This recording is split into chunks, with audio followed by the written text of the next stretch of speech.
How is the जोश। Hello students. तो कैसे हैं आप लोग। तो स्टूडेंट्स, हमने पिछले वीडियो में linear equation in one variables के दो वीडियो हमने कंप्लीट की है। अगर आपने वो नहीं देखे तो प्लीज यार देख लो। अगर देख लोगे तो यही ये समझ में आ जाएगा आपको। तो linear equation in one variable में हमने इंट्रोडक्शन देखा था। ठीक है बच्चों। और उसकी एक्सरसाइज 2.1 भी हमने सॉल्व कर रखी है। तो पिछले वीडियो में आप वो देख सकते हो। इस वीडियो में हम आज एक्सरसाइज 2.2 के बारे में देखने वाले हैं, क्योंकि एक्सरसाइज 2.2 के बारे में हमने पहले देख लिया था कि उसके एप्लीकेशंस कैसे होते हैं और क्या होते हैं और किस तरह से किए जाते हैं। तो आज हम इस वीडियो में एक्सरसाइज 2.2 के सारे क्वेश्चंस आज हम सॉल्व करने वाले हैं। तो यार कॉपी पेन लेके बैठो और शुरू करते हैं बिना किसी बात के। तो स्टूडेंट्स, ये जो 2.2 एक्सरसाइज है, ये पूरी की पूरी exercise linear equation in one variables के एप्लीकेशन पर डिपेंड है या फिर बेसिस पर है, ये आप बोल सकते हो। तो टोटल इसमें 16 क्वेश्चन दिए हैं। उसमें से हम सारे क्वेश्चन करने वाले हैं। तो उसमें से 16 क्वेश्चन हम स्टार्ट करते हैं। तो उसमें से पहला क्वेश्चन ये रहा आपके स्क्रीन पर। तो बच्चों, ये रहा आपका प्रश्न। तो पहला प्रश्न या फिर पहला क्वेश्चन क्या बोलता है? If you subtract 1/2 from a number. तो पहले आप क्या करो, पहले इस सेंटेंस का, इतने सेंटेंस का मतलब समझ लो क्या बोलना चाहता है ये। If you subtract 1/2 from a number, अगर आपने किसी नंबर से 1/2 को सब्ट्रैक्ट किया, इसका मतलब क्या है? किसी भी नंबर से, मतलब किसी भी नंबर से मतलब क्या है? वो नंबर हमें निकालना है। वो कौन सा नंबर है जिसमें से हम 1/2 सब्ट्रैक्ट कर रहे हैं, ये हमें निकालना है। ठीक है। तो हमने क्या किया, किसी भी नंबर को हमने x से डिनोट कर दिया। और हम क्या कर रहे हैं, if you subtract 1/2 from a number. देखो बच्चों, x माइनस 1/2 को हम लिखते हैं if you subtract 1/2 from a number. मतलब क्या बोला गया है, 1/2 फ्रॉम अ नंबर। x से हम 1/2 को सब्ट्रैक्ट कर रहे हैं, इसलिए वो क्या आएगा, x माइनस 1/2 आएगा। ओके बच्चों, आपको यहाँ पर इसका मतलब समझना, ये क्या कहना चाहता है। अगर ये बोला, अगर इसमें बोला जाता कि a number is subtract from 1/2, a number, अगर आपको ऐसा दिया जाता, अ नंबर सब्ट्रैक्ट फ्रॉम 1/2, अगर आपको दिया जाता अ नंबर सब्ट्रैक्ट फ्रॉम 1/2, तो आप क्या लिखते, 1/2 माइनस एक्स। ये दोनों इक्वेशन में, ये दोनों इक्वेशन में बहुत फर्क है। ये यहाँ पर जो आपको, आपने जो ये देखा है, कौन सा वाला, x माइनस 1/2 और 1/2 माइनस एक्स, इन दोनों में बहुत फर्क है। ये आपको याद रखना है। ठीक है। तो प्रश्न की भाषा जो होती है, क्वेश्चन की जो लैंग्वेज होती है, वो आपको समझनी पड़ेगी। ठीक है। तो उसको आप क्या करो, अपनी मातृभाषा में उसको कन्वर्ट करो और समझ लो कि वो क्या कहना चाहता है। ठीक है। तो ये हमारा पहला पार्ट हो गया। कौन सा वाला? ये वाला हमारा पहला पार्ट हो गया। If you subtract 1/2 from a number, तो हमने सब्ट्रैक्ट कर लिया। उसके आगे क्या बोलता है, and multiply the result by 1/2। मतलब क्या कहना चाहता है, जब अब किसी भी नंबर से 1/2 जब सब्ट्रैक्ट करते हो, तो उससे जो रिजल्ट आने वाला है, मतलब रिजल्ट किसका आएगा, x माइनस 1/2 का आएगा ना रिजल्ट। इसलिए हम यहाँ पर क्या करेंगे, ये ही रिजल्ट है, ये जो ब्रैकेट में हमने लिखा है, ये जो हमने ब्रैकेट में लिखा है, ये ब्रैकेट में ही क्या होगा, उसका रिजल्ट आएगा। तो इस रिजल्ट से हमें क्या मल्टीप्लाई करना है, 1/2, ये देखो यहाँ पर क्या मल्टीप्लाई करना है हमें, 1/2 मल्टीप्लाई करना है, इस रिजल्ट के साथ हमें 1/2 को मल्टीप्लाई करना है। तो हमने क्या किया, उस रिजल्ट के साथ 1/2 को मल्टीप्लाई कर दिया। तो हमारा सेकंड पार्ट भी हुआ। सेकंड पार्ट हमारा क्या था, मल्टीप्लाई द रिजल्ट बाय 1/2। तो ये हो गया हमारा। तो वो क्या बोलता है आगे, वो बोलता है यू गेट 1/8, और आपको क्या मिलेगा, वो मल्टीप्लाई करके आप उस रिजल्ट से अगर आपने 1/2 को अगर मल्टीप्लाई कर दिया, ठीक है बच्चों, तो आपको क्या मिलेगा, 1/8 आपको मिलेगा। इसका मतलब क्या है, इज इक्वल टू आपको मिलेगा 1/8। ठीक है बच्चों, तो ये गिवन था, सारे क्वेश्चन में क्या था, ये गिवन है हमें। तो हमने पहले क्या सब्ट्रैक्ट किया 1/2 को किसी नंबर से, तो किसी नंबर को हमने x ले लिया एंड मल्टीप्लाई द रिजल्ट्स 1/2 कर दिया, मल्टीप्लाई कर दिया 1/2 को, और हमें क्या मिलता है ये सब करके, 1/8 हमें मिलता है। तो हमारा क्वेश्चन, हमारा मेन क्वेश्चन क्या है, हमें वो नंबर निकालना है जिसमें से हमने 1/2 को सब्ट्रैक्ट किया था। ओके बच्चों, ये पूरा क्वेश्चन आपको समझ में आया बच्चों, ठीक है। अब ये था हमारा रफ वर्क। अब इसे हम फेयर में, यानी कि हम अगर ये क्वेश्चन पेपर में आए तो हम इसे कैसे लिखेंगे, ये भी एक आर्ट है, कला है, ये आपको सीखनी पड़ती है, ठीक है। तो ये भी आपको मालूम होना चाहिए कि वहां पर इसे कैसे लिखा जा सकता है, कैसे लिखते हैं, ये आपको पता होना चाहिए। ओके बच्चों, तो हम ऐसे इसे ऐसे लिखते हैं। तो शुरुआत होती है लेट से, ठीक है। Let x be the number, let x be the number, वो नंबर क्या है, एक्स है, ये हमने यहां पर उन्हें बता दिया। Let x be the number by given condition, by given condition. तो गिवन कंडीशन हमें क्या है, सब्ट्रैक्ट 1/2 फ्रॉम अ नंबर।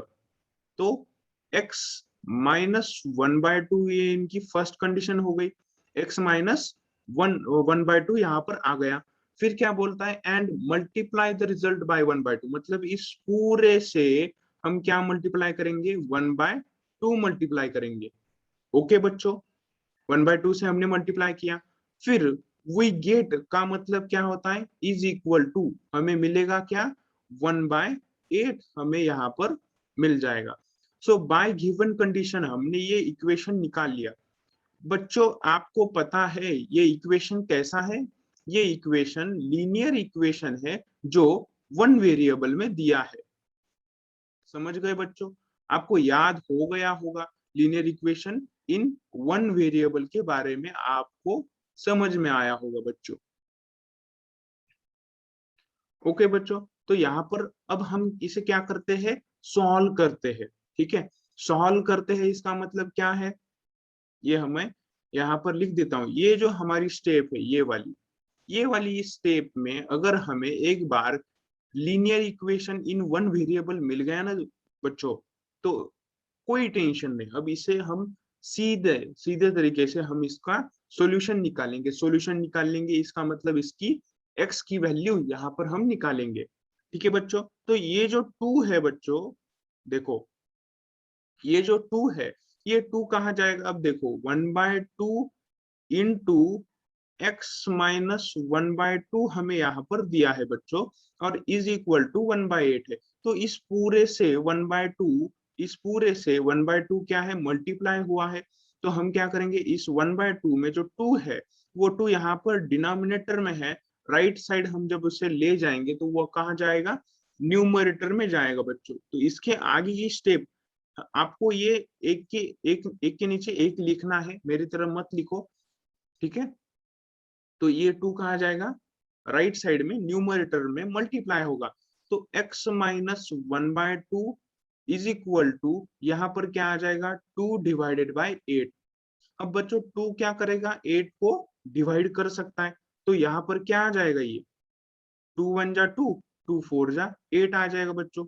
तो यहाँ पर ये डिवाइड होके यहाँ पर 4 आ जाएगा। ओके बच्चों, तो अगली स्टेप यहाँ पर हमें क्या मिलेगा, x minus 1/2 is equal to 1/4 हमें यहाँ पर मिलता है बच्चों, मिलता है क्या नहीं? तो हमें मिलता है x minus 1/2 is equal to 1/4। तो हमें पता है अगर हमें x निकालना है तो हमें क्या करना पड़ेगा, इस -1/2 को कहाँ लेके जाना पड़ेगा, दूसरी साइड ले जाना पड़ेगा। दूसरी साइड मतलब RHS को ले जाना पड़ेगा। इसलिए हम इसे लिखेंगे x इज इक्वल टू 1/4, ठीक है बच्चों, प्लस 1/2 आ जाएगा। ओके बच्चों, आ गया समझ में आपको? अब इसकी अगली स्टेप यहाँ पर, ठीक है, तो आपको तो रैशनल नंबर की एडिशन आपको आती है, इसलिए आप क्या लिखोगे, यहाँ पर डिनोमिनेटर हम सेम कर लेते हैं। तो डिनोमिनेटर सेम करने के लिए यहाँ पर 4 लिखेंगे, क्योंकि दोनों का एलसीएम जो है, लोअर कॉमन मल्टीपल जो है वो क्या है, दोनों का 4 एंड 2 का क्या है, 4 है। तो यहाँ पर 1 आ जाएगा। और हमें पता है यहाँ पर हम क्या करते हैं, 1/2 में हमें डिनोमिनेटर 4 करना है, इसलिए डिनोमिनेटर में हम 2 से 2 मल्टीप्लाई कर देते हैं, ठीक है। अगर डिनोमिनेटर में 2 से मल्टीप्लाई किया है यहाँ पर, ठीक है, यहाँ पर 2 से मल्टीप्लाई किया है, तो यहाँ पर भी 2 से मल्टीप्लाई हमें करना पड़ता है। ओके बच्चों, तो यहाँ पर हमें क्या मिलता है, यहाँ पर 2 मिलेगा और नीचे 4 डिवाइड हो चुका है, तो और दोनों के डिनोमिनेटर सेम हो गए, इसलिए नीचे 4 आएगा। तो x हमें यहाँ पर क्या मिलता है, 2 + 1 3 डिवाइडेड बाय 4। ये वैल्यू हमें यहाँ पर किसकी मिल रही है, यहाँ पर वैल्यू हमें x की मिल रही है बच्चों। ये बात आपको समझ में आई? ये पहला क्वेश्चन है एक्सरसाइज का, तो आपको क्या होगा, थोड़ा समझ में नहीं आएगा, लेकिन धीरे धीरे सब कुछ आपको समझ में आ जाएगा बच्चों। तो यहाँ पर हमने क्या निकाला, x की वैल्यू 3/4, x की वैल्यू हमने यहाँ पर निकाल ली, ठीक है बच्चों। x की वैल्यू हमने यहाँ पर 3/4 निकाल लिए। तो हम इसे क्या करेंगे, अब आपको ये याद रखना है कि आप जब किसी भी क्वेश्चन का अगर आंसर निकाल रहे हो, तो उसको आप क्या करो, फुल सेंटेंस में लिखा करो। तो आप इसे क्या लिखोगे, आप लिखोगे 3/4 is the number, 3/4 is the number, okay.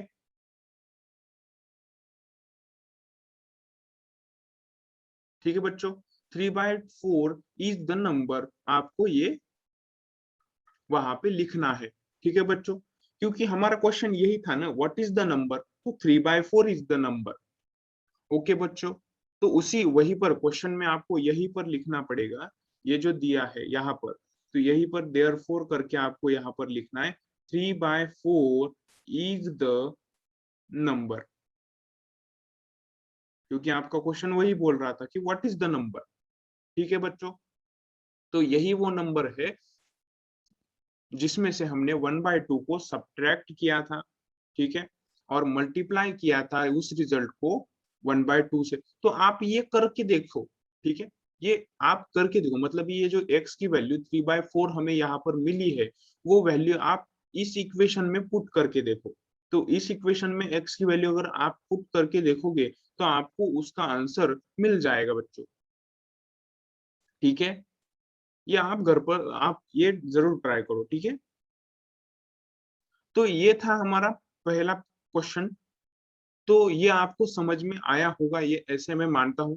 अगर नहीं समझ में आया तो जरूर आप, मतलब आप क्या करो, अगर आपको समझ में नहीं आया तो इसके जो एक्सरसाइज के पहले सॉल्व एग्जांपल जो सॉल्व किए हैं, वो एग्जांपल आप क्या करो, देख के एक बार सॉल्व कर लो, और सॉल्व करने के बाद फिर से एक बार देखो कि आपको वो समझ में आ रहा है या नहीं, ठीक है बच्चों। तो हम बढ़ते हैं अगले प्रश्न की तरफ।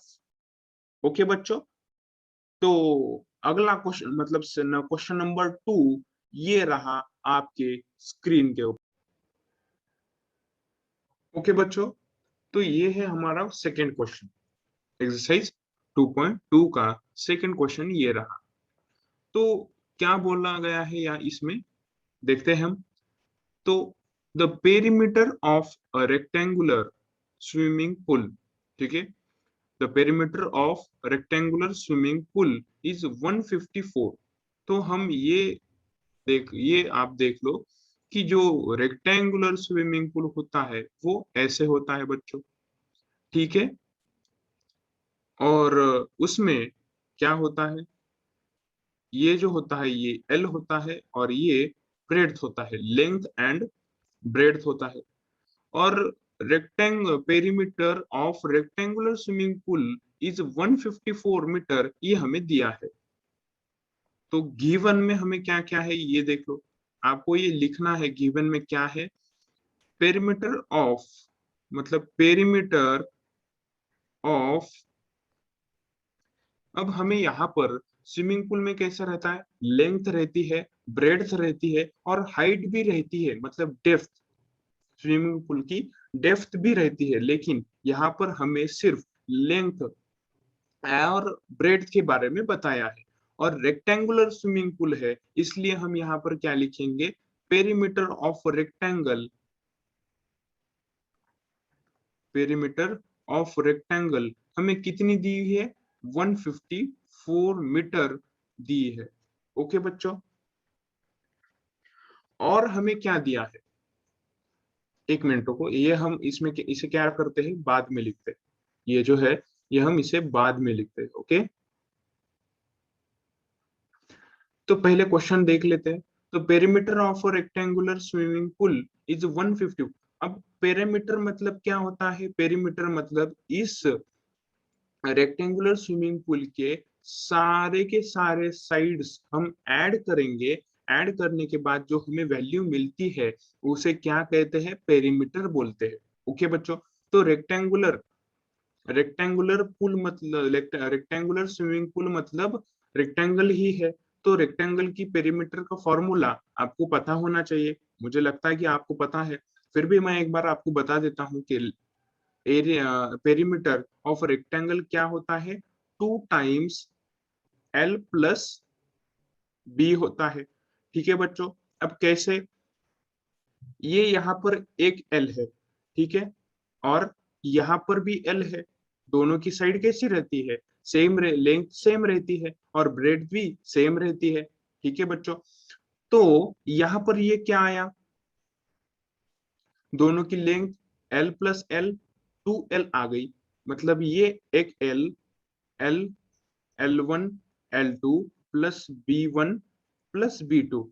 और हमें पता है L1 और L2 कैसे होते हैं, सेम होते हैं, तो इसको हमने L से डिनोट किया। और दोनों ब्रेड भी सेम होते हैं, तो ये B से हमने रिप्रेजेंट किया। तो यही आता है 2L प्लस 2B आता है, और दोनों से हमने क्या किया, दो 2 को कॉमन निकाल लिया, तो ये आया L प्लस B आया बच्चों। ये बात आपको समझ में आई होगी बच्चों, ठीक है। तो ये होती है इसकी पेरीमीटर, और पेरीमीटर हमें कितनी दी हुई है, 154 पेरीमीटर हमें दी है बच्चों। ठीक है, अब आगे second part of the question हम देखते हैं क्या दिया है। Its length is 2 metre more than the twice its breadth. ये ट्वाइस है, यहाँ पर गलती से ओ आ गया, और ये रेक्टेंगल की स्पेलिंग थोड़ी गलत हो गई। ठीक है बच्चों, तो यहाँ पर आया its length is 2 metre more than the twice its bread.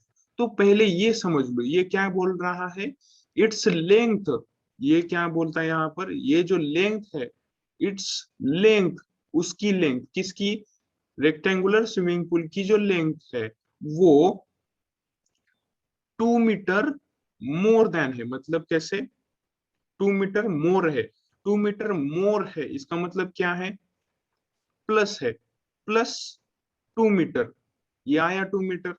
ठीक है बच्चों, प्लस 2 मीटर, मोर, मोर है, मोर 2 मीटर मोर है, इसलिए प्लस 2 मीटर लिखा। इट्स लेंथ, इट्स लेंथ, ठीक है, ये आया its length. L is equal to क्या है, 2 मीटर मोर देन है, 2 मीटर मोर देन है, मोर है, 2 मीटर मोर है, लेकिन किससे, किससे 2 मीटर बड़ा है वो, ट्वाइस इट्स ब्रेड, ठीक है, मतलब ट्वाइस इट्स इट्स ब्रेड्थ मतलब क्या है, यहाँ पर 2b आ जाएगा। Twice its breadth, twice its breadth का मतलब क्या हो जाएगा, 2b आ जाएगा। ट्वाइस इट्स ब्रेड्थ का मतलब क्या हो जाएगा, 2b आ जाएगा। इसका मतलब यहाँ पर उन्होंने क्या बताया है, देखो बच्चों, इट्स लेंथ, ये हमने लिखा है its length L is equal to 2 metre more, इसको इसे पहले लिखा हमने, ऐड किया इसे, और 2 मीटर मोर है किससे, लेकिन twice, twice its bread. Okay बच्चों, ये है सेकेंड पार्ट, ये आपको समझ में आया बच्चों। Its length is 2 metre, its length L is equal to 2 metre more है, ठीक है। लेकिन अगर 2 मीटर मोर है तो किसी ना किसी से तो बड़ी होगी ना 2 मीटर, तो किससे बड़ी है, ट्वाइस इट्स ब्रेड। अब ट्वाइस इट्स ब्रेड मतलब ब्रेड से 2 को हम मल्टीप्लाई करेंगे तो L is equal to 2b+2 है। अभी ये जो 2b है ये भी मीटर में आ जाएगा, और पूरी की पूरी एल की वैल्यू किस में आ जाएगी, मीटर में आ जाएगी। तो हमें यहाँ पर यूनिट का कोई टेंशन नहीं है। अब अब आपको किसे अज्यूम करना है, हम जो लेट एक्स बोलते हैं वो किसे अज्यूम करेंगे, लेंथ को अज्यूम करेंगे या फिर ब्रेड्थ को अज्यूम करेंगे, ठीक है। तो हम क्या करेंगे, ब्रेड को अज्यूम करेंगे। ब्रेड को क्यों एक्स हम अज्यूम करेंगे, क्योंकि यहाँ पर जो एल दिया है, एल, ये बच्चों ठीक से ध्यान से देखो, ये जो एल दिया है वो एल किसके फॉर्म में लिखा गया है, बी के, मतलब ब्रेड के फॉर्म में लिखा गया है। इसलिए हम यहाँ पर क्या करेंगे, ब्रेड को एक्स मान लेंगे। तो यहाँ पर एल का फॉर्मूला हमें मिलता है 2x+2, ओके सॉरी, हाँ। तो यहाँ पर एल का फॉर्मूला हमें यहाँ पर मिलता है 2x+2, मीटर ही रहेगा, ओके बच्चों, ठीक है बच्चों। तो यहाँ पर हमें क्या मिला, 2x+2 मीटर, हमें यहाँ पर लेंथ मिल गया, और हमने ब्रेड्थ को क्या माना, x मान लिया। अब ये था आपका रफ वर्क। अब इसे फेयर में कैसे लिखा जाता है, ये हम देखेंगे।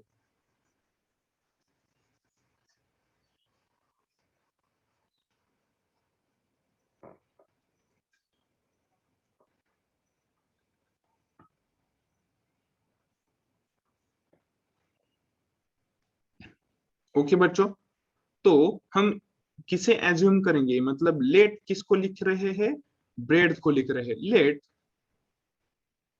breadth of rectangular swimming pool, rectangular swimming pool, swimming pool B, okay, इसे हम इसमें ऐसे नहीं लिखते। breadth of a rectangular swimming pool is x metre. ये हमने ये क्या किया, लेट किया, एज्यूम किया कि breadth of rectangular swimming pool is x metre, ये हमने एज्यूम कर लिया बच्चों, ओके। अब आगे, by given condition, by given condition, अब गिवन कंडीशन में हमें किसके बारे में बताया है, इट्स लेंथ। तो हम यहाँ पर लेंथ को लिखेंगे, तो length is 2 metre more, 2 metre more, लेकिन किससे, more than twice its breadth. अब यहाँ पर ब्रेड को हमने क्या मान लिया, अब पहले लिख दो, ट्वाइस इट्स ब्रेड मतलब 2b, और हमने b को क्या अज्यूम किया है, x अज्यूम किया है बच्चों, ठीक है। इसलिए यहाँ से l का मतलब length in terms of breadth या फिर x के फॉर्म में कैसी आएगी, तो ये देखते हैं। तो लेंथ इज इक्वल टू हमें यहाँ पर क्या मिलेगा, 2x+2 मीटर, ठीक है बच्चों, ये हमें मिल गया। ओके बच्चों, अब हम लिखेंगे गिवन, हमें क्या गिवन है बच्चों, हमें गिवन है पेरीमीटर, हमें क्या गिवन है, perimeter, perimeter of a rectangular swimming pool, of a rectangular swimming pool, of a rectangular swimming pool हमें दी हुई है क्वेश्चन में, आप देख सकते हो। ठीक है बच्चों, तो perimeter of rectangular swimming pool कितनी दी हुई है? 154 मीटर। ठीक है, अब ये हमें दी है। अब हम एलएचएस में, मतलब इट्स इज इक्वल टू के साइन के एलएचएस में हम पेरीमीटर ऑफ रेक्टेंगल का फॉर्मूला लिखेंगे, जो होता है 2 टाइम्स लेंथ प्लस ब्रेड्थ होता है बच्चों। ओके, और इज इक्वल टू हमें यहाँ पर क्या मिला? 154 मीटर इतना मिला। ओके बच्चों, 2 times L plus B is equal to 154 metre आया बच्चों। अब हम इस यहाँ पर क्या करेंगे? एल और बी की value in terms of x put करेंगे। दोनों की वैल्यू एक ही वेरिएबल में एक ही वेरिएबल में हमने लाया है उन्हें, और हम यहाँ पर उसे पुट कर देंगे। तो यहाँ पर एल की वैल्यू हमने निकाली 2x plus 2 plus B, B कितना लिया हमने? x लिया, इज इक्वल टू 154। दोनों तरफ भी मीटर है, इसलिए क्या हो जाएगा? डिवाइड हो जाएगा मीटर। अब यहाँ पर हम अब पहले हम क्या करेंगे? ब्रैकेट को सॉल्व करेंगे। तो 2 टाइम्स हमें क्या मिला बच्चों? 2 टाइम्स 2x प्लस x, ये जो 2x और x है इनका एडिशन कितना आएगा बच्चों? 3x plus 2 is equal to 154 आया। अब यहाँ पर जो ये 2 है, ये 2 कहाँ जाएगा? आरएचएस में डिवाइड हो जाएगा। यहाँ पर मल्टीप्लीकेशन में है न्यूमरेटर में, अब तो राइट साइड जाएगा। राइट साइड क्यों ले जा रहे हैं आपको पता ही है, क्योंकि हमें x निकालना है बच्चों। तो यहाँ पर 3x प्लस 2 आ जाएगा बच्चों, is equal to 154 whole divided by 2 आएगा। ठीक है बच्चों, अरे समझ में आ रहा है नहीं? ठीक है, तो 3x प्लस 2 हमें यहाँ पर मिल गया। अब हम यहाँ पर क्या करेंगे? डिवाइड कर देंगे। अब आपको डिवीजन तो पता ही है, अगर हम यहाँ पर डिवाइड कर देते हैं 154 को 2 से, तो हमें मिलता है 2 7 जा 14 मिलेगा। यहाँ पर हमें क्या मिला? सब्ट्रैक्ट करके 1 मिला, और हमने ये 1, ये जो 4 है ये हमें नीचे ले लिया, और 2 7 जा 14 फिर से हमने ले लिया। तो हमें यहाँ पर रिमाइंडर इसका क्या मिल गया? 0 मिल गया बच्चों। तो इसका आंसर कितना आया? 77 आया बच्चों। ये बात आपको समझ में आई बच्चों? ओके, तो यहाँ पर हमें क्या मिला? 3x plus 2 is equal to 77 मिला बच्चों। ओके, तो अब हम क्या करेंगे? हमें x की वैल्यू निकालनी है, तो x को क्या करेंगे? हम वही रहने देंगे, और बाकी सबको दूसरी साइड ले जाएंगे। तो हमें मिला 3x plus 2 is equal to 77 मिला बच्चों। तो यहाँ पर हम क्या करेंगे? 2 को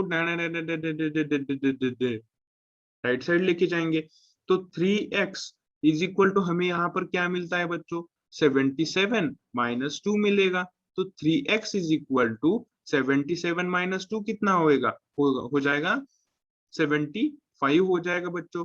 अब हमें यहाँ पर x निकालना है, ठीक है ना? तो हम यहाँ पर क्या करते हैं? 3 को डिवाइड कर देंगे राइट साइड, क्योंकि लेफ्ट हैंड साइड में वो क्या है? मल्टीप्लाई हुआ है, इसलिए वहां पर वो राइट साइड में डिवाइड हो जाएगा। x इज इक्वल टू हमें क्या मिलेगा?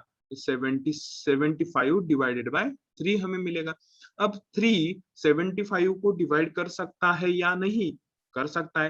तो ये कितने बार में?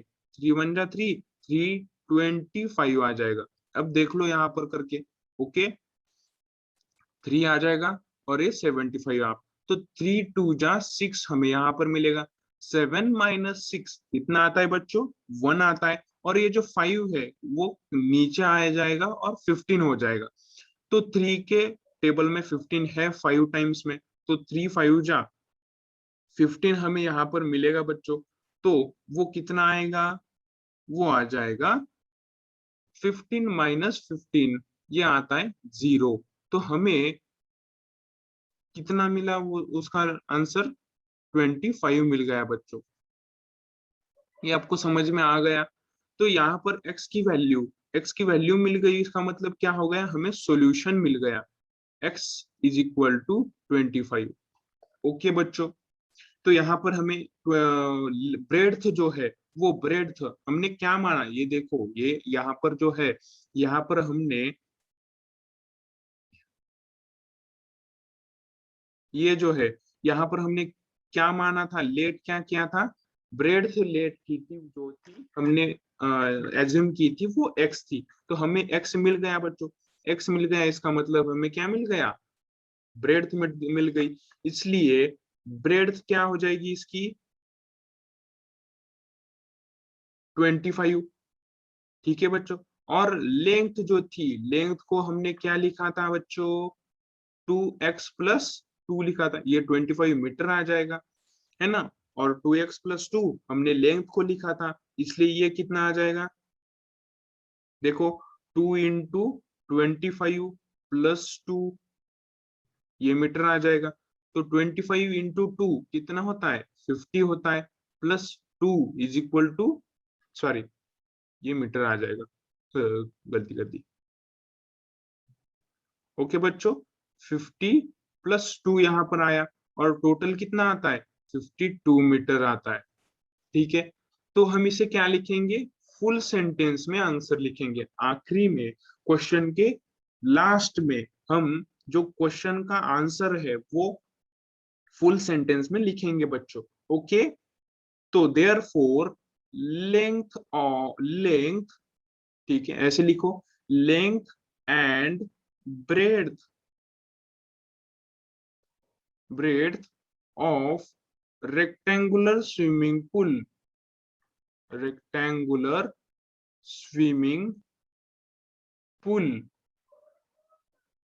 आर, दो वैल्यूज लिख रहे हो, स्विमिंग पूल आर, लेंथ कितनी मिली बच्चों हमें, 52 मीटर मिली, एंड ब्रेड्थ कितनी मिली, 25 मीटर मिल गई बच्चों।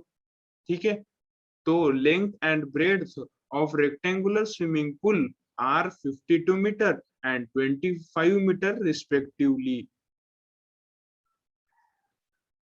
ये हमने क्वेश्चन से फाइंड किया है बच्चों। ये आपको बात समझ में आई कि नहीं आई बच्चों, ठीक है। तो शुरू से देखो हमने क्या क्या कैसे किया है, तो हमने पहले क्वेश्चन को समझ लिया, उसका रफ वर्क हमने निकाला था, क्या क्या क्या करेंगे ये हमने पहले डिसाइड कर लिया बच्चों, ये देख रहे होंगे आप। तो हमने उसमें रेक्टेंगुलर स्विमिंग पूल को ड्रॉ किया था बच्चों, ठीक है, और उसमें हमें जैसे जैसे उन्होंने दिया है वैसे करते गए। तो ये जो बात है ना, कौन सी वाली, कौन सी वाली, तो ये जो बात है, its length is 2 metre more than the twice its breadth, ये जो बात है ना, ये बात बहुत अच्छी है। मतलब आपको समझने में इसको थोड़ी देरी हो जाएगी, लेकिन ये बहुत अच्छा प्रॉब्लम था। Its length is 2 metre more than twice its breadth, वाह क्या लैंग्वेज है। ठीक है, ये अगर लैंग्वेज आपको समझ में आ गई बच्चों तो कोई प्रॉब्लम नहीं। एक बार, ठीक है, एक बार अगर आपको ये जो इक्वेशन है ना, कौन सा ये वाला इक्वेशन, ये वाला इक्वेशन अगर आपको एक बार मिल जाएगा ना, तो आपको आगे, उसके आगे कोई टेंशन नहीं है बच्चों, है ना। क्योंकि अगर आपको एक बार पता चल गया है कि इक्वेशन उसका क्या आ रहा है, तो आप क्या कर सकते हो, इजीली इजीली आप उसका सॉल्यूशन निकाल सकते हो। सॉल्यूशन माने कि एक्स की वैल्यू आप वहां पर फाइंड कर सकते हो। ठीक है बच्चों, ओके, तो ये था हमारा दूसरा क्वेश्चन। ठीक है, अब हम बढ़ते हैं अगले क्वेश्चन की तरफ, मतलब क्वेश्चन नंबर 3 हम देखते हैं। और क्वेश्चन नंबर 3 ये रहा आपके स्क्रीन पर।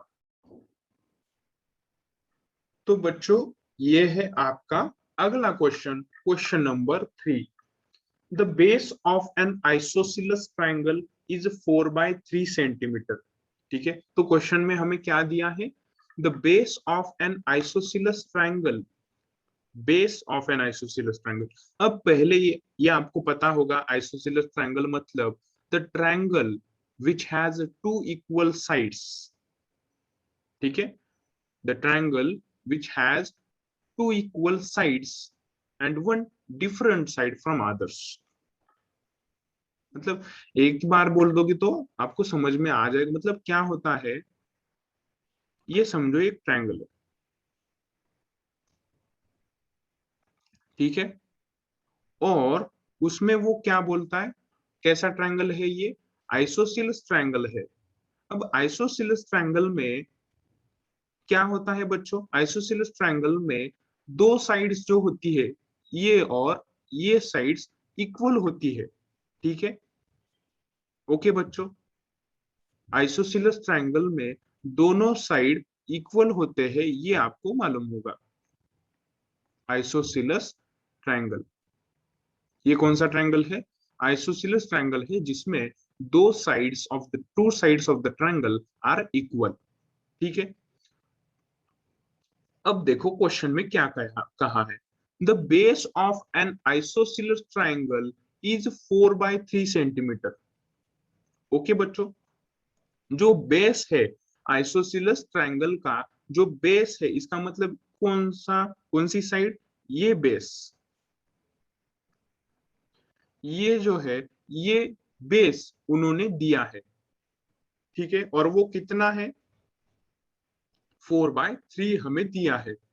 ये कितना है, 4/3 सेंटीमीटर हमें दिया है, ठीक है बच्चों।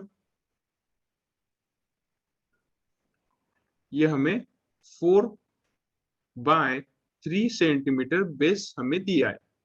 अब आगे second part of the question क्या बोलता है, perimeter of the triangle is 62/15 centimetre. मतलब पेरीमीटर जो हमें दी है, अब इसमें उन्होंने सेकेंड पार्ट में दिया है, पेरीमीटर ऑफ ट्रायंगल जो है वो कितनी है, 62/15 सेंटीमीटर है, ठीक है बच्चों। आया समझ में आपको। अब पेरीमीटर तो हमें पता है, पेरीमीटर मतलब क्या होता है, sum of all sides of a triangle. Perimeter of a triangle क्या होता है, sum of all sides of perimeter होता है। तो इसी से हम जो रिमेनिंग इक्वल साइड्स है वो हम फाइंड करेंगे। ओके बच्चों, आया आपको समझ में, ठीक है। अब ये था हमारा कौन सा वर्क था, ये हमारा रफ वर्क था। अब इसे हम फेयर में लिखेंगे, ठीक है।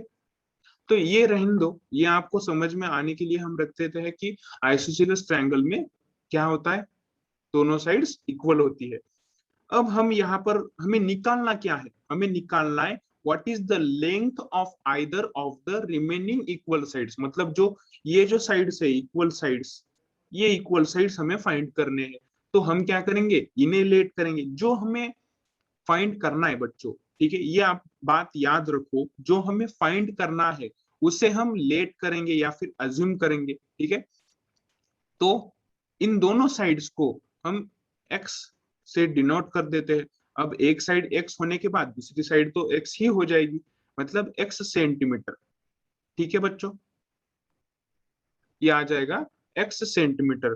तो हम यहाँ पर क्या करेंगे, लेट करेंगे, लेट द लेंथ ऑफ, ये देखो द लेंथ ऑफ, किसकी लेंथ बच्चों, length of equal sides, equal sides of isosceles triangle. किसकी लिख रहे हैं, आइसोसेलेस ट्रायंगल की साइड के बारे में हम लिख रहे हैं, ये तो लिखना पड़ेगा, आइसोसेलेस ट्रायंगल के बारे में लिख रहे हैं। तो length of equal sides of isosceles triangle is x centimetre, ठीक है बच्चों। ये आपको समझ में आ गया बच्चों, length of equal sides of isosceles triangle is x centimetre each. मतलब क्या, ईच होगी, मतलब इसकी भी x सेंटीमीटर तो ये भी x सेंटीमीटर ही हो जाएगी। The length of equal sides of isosceles triangle is x centimetre each. Okay बच्चों, ये आपको समझ में आ गया। तो हमारा फर्स्ट पार्ट, आंसर का फर्स्ट पार्ट हमने कंप्लीट कर दिया कि हमने इक्वल साइड को एज्यूम कर लिया। ओके बच्चों, अब हम क्या करेंगे, second part of the question हम देखेंगे। तो क्वेश्चन में क्या दिया है, पेरीमीटर दी हुई है हमें, ठीक है बच्चों। The perimeter of the triangle is 62 divided by 15 centimetre, हमें पेरीमीटर दी हुई है। तो हम लिखते हैं यहाँ पर पेरीमीटर, पेरीमीटर ऑफ ट्रायंगल। ठीक है बच्चों, पेरीमीटर ऑफ ट्रायंगल हमें कितनी दी हुई है, 62/15 सेंटीमीटर हमें दी हुई है। ठीक है बच्चों, अब हम यहाँ पर क्या देखेंगे, हमें पेरीमीटर ऑफ द ट्रायंगल 62/100 दी हुई है, लेकिन पेरीमीटर ऑफ ट्रायंगल होती क्या है। अगर हमें यहाँ पर अगर ट्रायंगल दिया गया, ये समझ लो बच्चों, अगर हमें कोई ट्रायंगल दिया गया और उसमें हमें बताया कि साइड्स उसकी दी हुई है, ए दी है, ये बी है और ये सी है, और आपको अगर पेरीमीटर ऑफ ट्रायंगल पूछा जाए, ठीक है बच्चों, अगर आपको पेरीमीटर ऑफ ट्रायंगल पूछा जाए तो क्या होता है, ए प्लस बी प्लस सी होता है बच्चों, ये आपको पता ही है। ठीक है, तो यहाँ पर हम लिख देंगे, यहाँ पर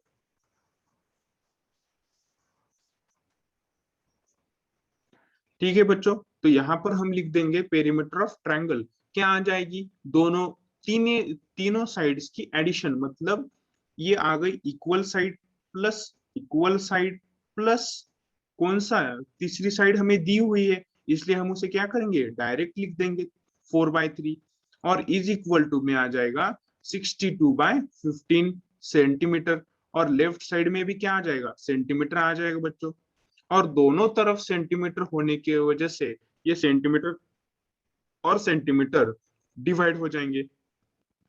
अब देखो बच्चों, लेफ्ट साइड हमें क्या मिला है, x plus x is plus 4/3, और right side is equal to हमें क्या मिला है, 62/15, मतलब दिया है, गिवन था ये। ठीक है बच्चों, अब हम यहाँ पर इसे क्या लिख सकते हैं, अब सिंपली हमें पता है हमें यहाँ पर क्या निकालना है, x निकालना है, तो सिंपली हम क्या करते हैं, जो एडिशन है वो एडिशन करके कांस्टेंट को एक ही साइड रखेंगे, और कांस्टेंट को एक साइड और वेरिएबल को एक साइड लिखेंगे। ठीक है, तो यहाँ पर ये आता है 2x प्लस 4/3 आता है, और इज इक्वल टू 62/15 आता है। तो तो बच्चों, एक बार अगर आपको लीनियर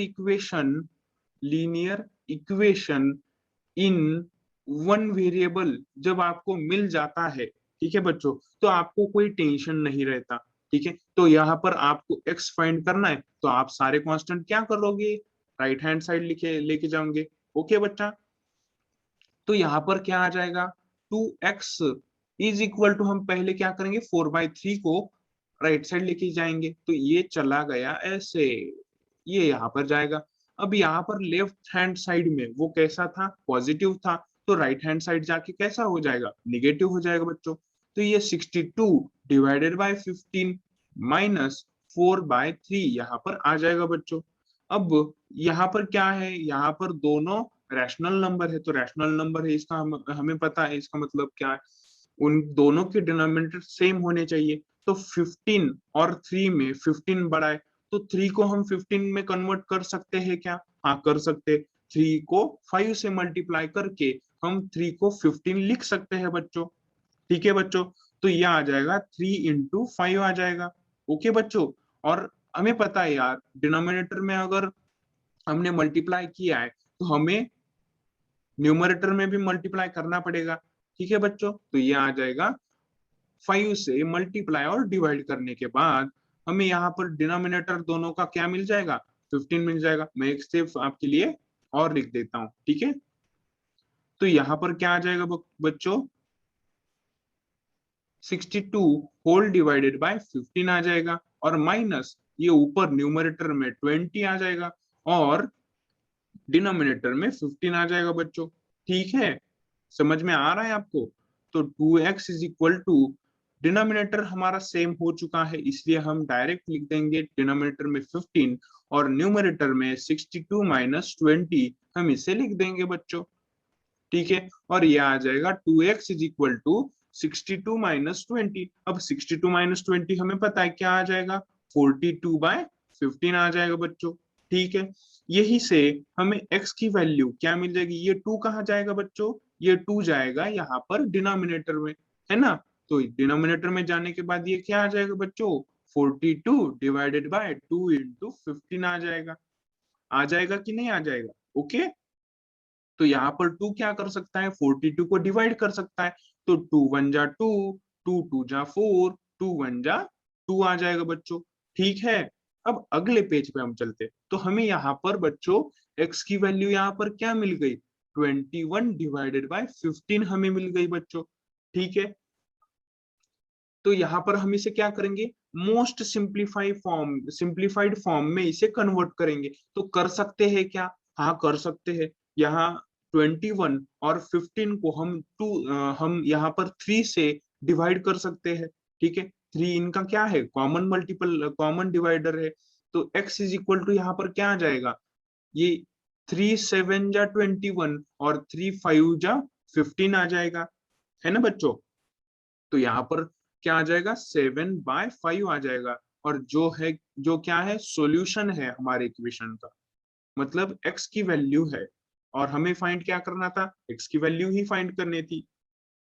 ठीक है बच्चों, x की वैल्यू फाइंड करनी थी, इसका मतलब हमें length of the either of the remaining equal sides हमें फाइंड करनी थी। मतलब आइसोसेलेस ट्रायंगल की जो इक्वल साइड्स है, इक्वल साइड्स जो है वो हमें फाइंड करनी थी। देयरफॉर हम यहाँ पर लिख देंगे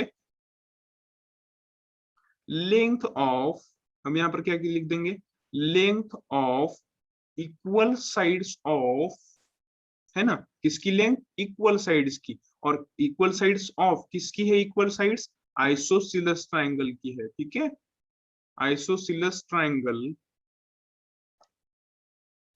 length of equal sides of isosceles triangle is 7/5 centimetre आ जाएगा बच्चों, है ना, 7/5 सेंटीमीटर ईच का मतलब क्या है, दोनों की तो 7/5 सेंटीमीटर ही आ जाएगी।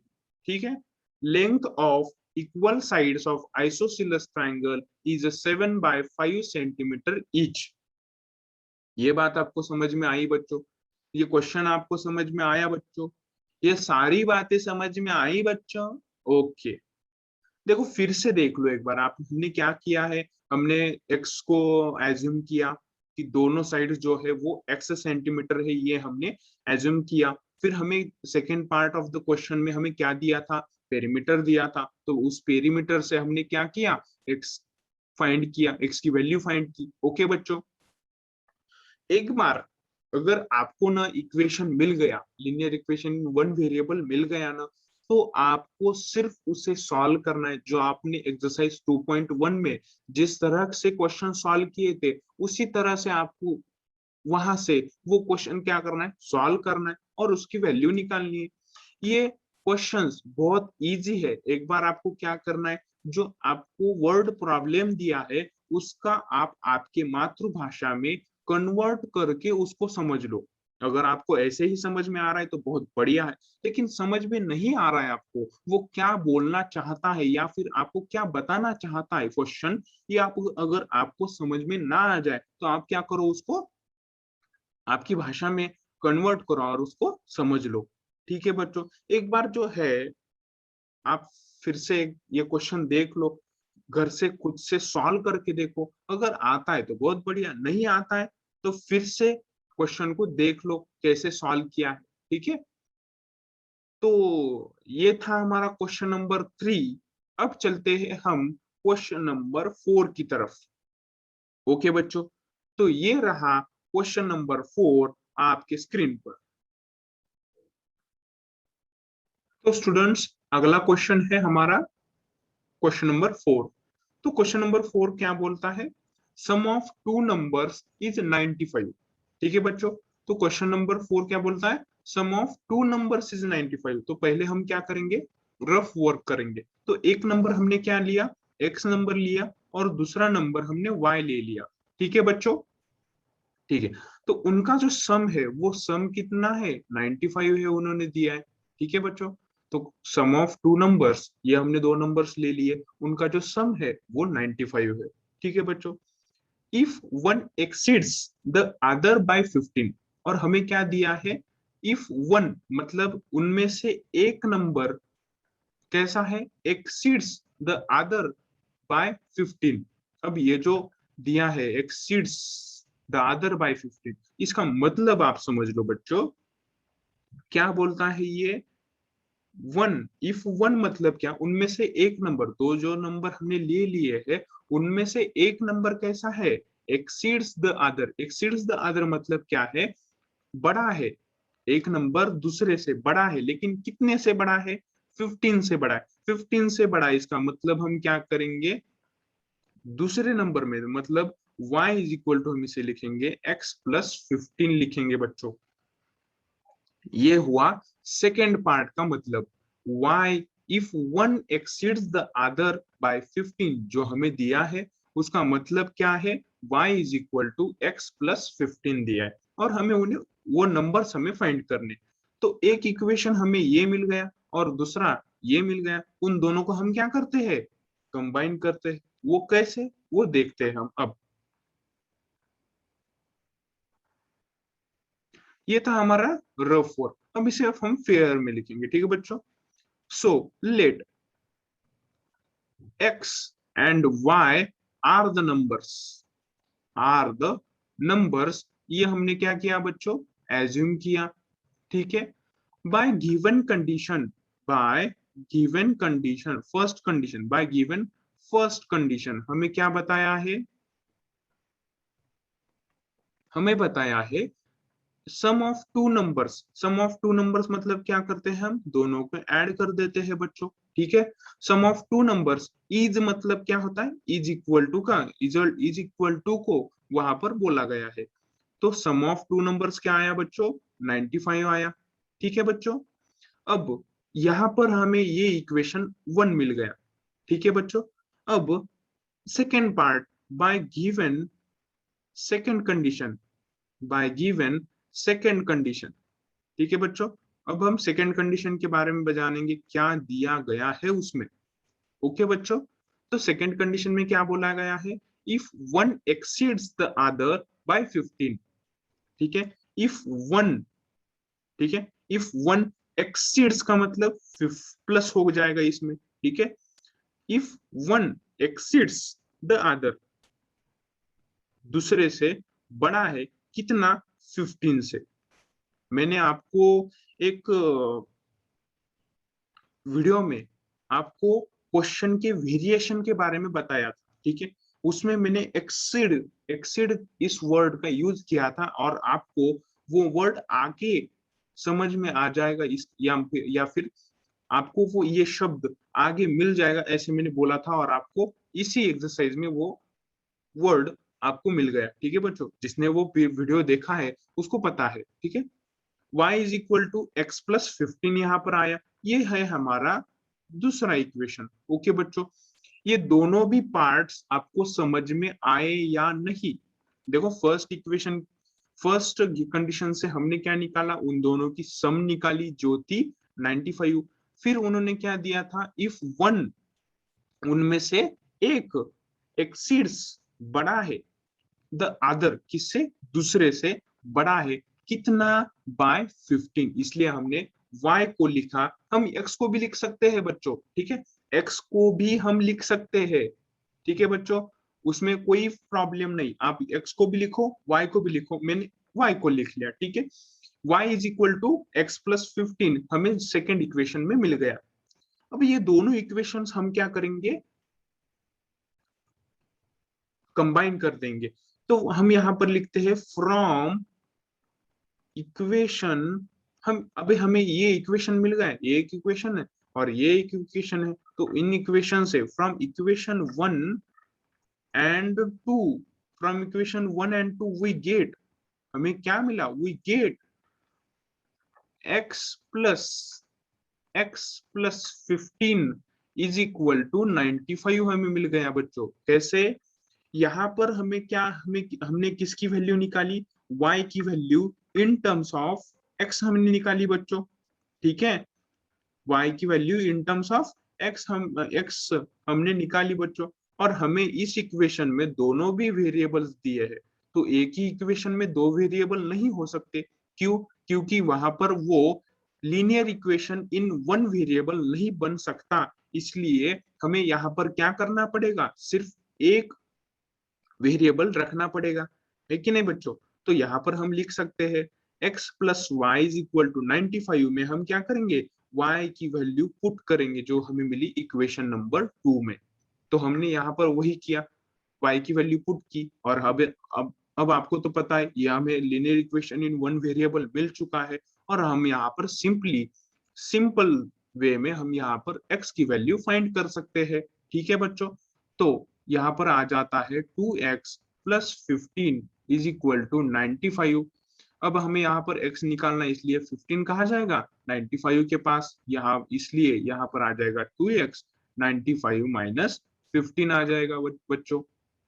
ठीक है, तो यहाँ पर 2x is equal to 95 minus 15 कितना आएगा, 08 आ जाएगा बच्चों। तो यह आ जाएगा 80 और x की वैल्यू आ जाएगी 40। ठीक है बच्चों, x की वैल्यू आ जाएगी 40। अब यहीं पर हमारा क्वेश्चन समाप्त नहीं होता, या यहीं पर हम क्वेश्चन को छोड़ के नहीं जा सकते।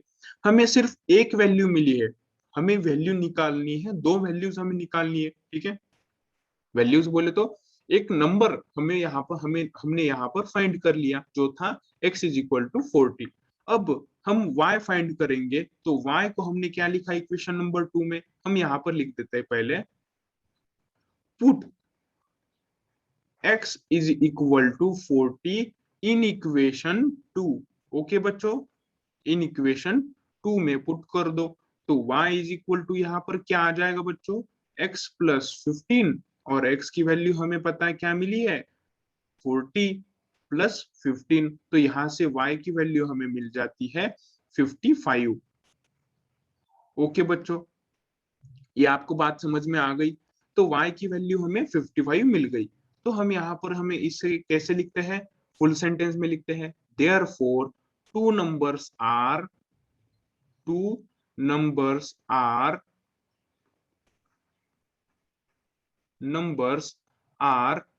40 and 55। ओके बच्चों, ये बात आपको समझ में आ गई बच्चों। अब एक बार आप करके देखो, 55 और 40 को इक्वेशन नंबर 1 में पुट करके देखो, आपको 95 मिल रहा है या नहीं, ये आपको चेक करना है। तो देखो मिलता है कि नहीं, 40 प्लस 55 कितना आएगा, 0 प्लस 5 5, और 4 प्लस 5 9 आ रहा है, और 95 आ रहा है, और हमें क्या मिलना है, 95 ही मिल रहा है। तो हमने जो सॉल्व किया है वो सही सॉल्व किया है, ये आपको यहाँ से पता चलता है। ठीक है बच्चों, ये हमारा था क्वेश्चन नंबर 4। ओके बच्चों, तो क्या करना है, आगे बढ़ना है। तो क्वेश्चन नंबर 5 की तरफ हम बढ़ रहे हैं। तो क्वेश्चन नंबर 5 ये रहा आपके स्क्रीन पर। तो बच्चों अगला क्वेश्चन हमारा क्वेश्चन नंबर 5 ये रहा।